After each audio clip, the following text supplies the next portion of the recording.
Mahalin mo ang iyong Diyos ng buong kalakasan, ng buong pag-iisip, ng buong puso. Mahalin mo ang iyong kapwa gaya ng pag-ibig mo sa iyong sarili. In fact, Saint Anthony of Padua, he was a great preacher. Napakagaling niya. Kaya nga, naandito, ibig sabihin nun, minamahal niya ang ating Panginoong Jesucristo. Minamahal niya ang Diyos na ito. Kung sino yung minamahal niya, kung sino man yung Diyos na minamahal niya, yun ang itinuturo niya sa kanyang kapwa.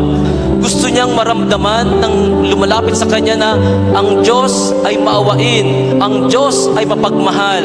Kasi nga, si San Antonio de Padua, siya yung namuhay, nung siya'y namumuhay pa, ipinaramdam niya yung pagmamahal at awa ng Diyos sa kanyang kapwa. Anong sinabi ng ating Panginoon sa mga nagmamahalan? Yung sinabi